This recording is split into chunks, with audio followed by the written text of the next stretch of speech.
Most of you actually watching today won't know what you need to retire and how much actually is enough to retire.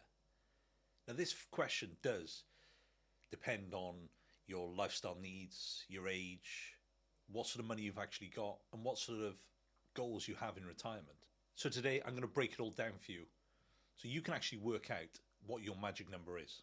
Welcome back. I'm Gareth Shears. I'm a chartered financial planner and I've been a business owner for nearly 2 decades. I help clients just like you to plan and build their wealth for retirement. In this episode, we're going to work out actually how much you're going to need for retirement and how to make that basic plan so you know what it's going to look like when that magic time comes about.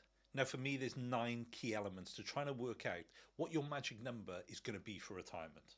Stick around right to the end so you can see all 9 of these in action. The first one we've got to work out is what really is enough. So when it comes to retirement, we're going to need some sort of income and we're always going to have some sort of outgoings or expenditure. But what's going to happen is that usual income that you've had from the job or the business you've been running is going to disappear.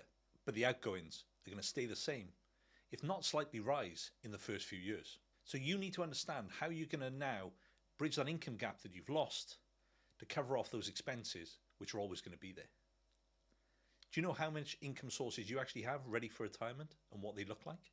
So let's cover off in number 2, what income sources you could actually have. So we should all have the state pension when we come to retire. Now that's going to be around about 67, 68, maybe 74 for some of us. We might have all seen that in the press lately. Then you could have some sort of defined benefit pension or final salary scheme, you might hear it talked as. Now that's more so for people in the public sector or with some kind of big pension schemes within big companies. Now these are guaranteed incomes in retirement, index linked with a guaranteed lump sum. You generally get those in your police, fire, ambulance and sort of services like that. And some of us could have rental income from properties or investments, maybe some part-time work, or if we're going to still doing some consultancy or part-time business we may have. But most of us are going to be relying on pensions, ISAs or other sort of investments that we have to fund our retirement. And these assets are there to bridge that gap when you don't have the income coming in to make up the lifestyle that you're going to want in retirement. Now, number 3 is about the 4% rule. Now, this is a way of trying to work out actually how much you're going to need in savings and investments to bridge the gap that you're going to need in retirement. You can either use the 4% rule or you can just multiply it by 25. So how does that work in real practice? So let's say for argument's sake you want a £20,000 a year income. In very simple terms, we multiply that by 25, which means we're going to need about £500,000 in some sort of investment for retirement. Number 4, let's take into account probably a real life example of what that might look like. So say for example we're going to want £3,000 a month net in retirement to do the things that we want to do and cover our expenses. So we're going to assume in this scenario that it's a couple, so they're going to have a state pension which is going to be worth around about £24,000. So that means we're going to have a shortfall in retirement of £12,000 that we've got to try and get from other sources. So we're going to assume we don't have any final salary pensions, and this money's going to have to come from pensions or investments that we have. So what we do, let's take that £12,000, let's multiply it by 25, which is going to give us a £300,000 retirement pot that we're going to need to bridge that gap. But is it actually quite that simple? Well, no, it's not. Now, number 5 talks about inflation does matter a huge amount. Even if we use what I would call a modest inflation of an average of 3% over the rest of your life, that's going to make a huge difference in what the end money is going to need to be.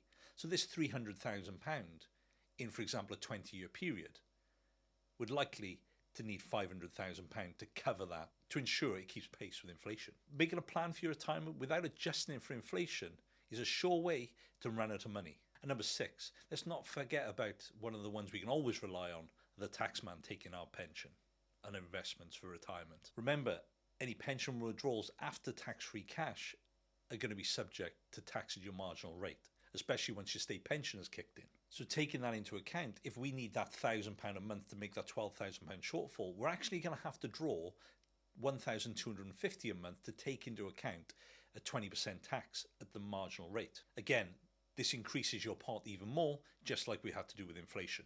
A tip here could be we probably need to use some ISAs or other tax efficient investment vehicles to kind of negate some of the tax. Number 7 comes up, how much do we actually have to save? So in this example, I'm going to say we've got a 20-year horizon before we're actually going to be drawing our money.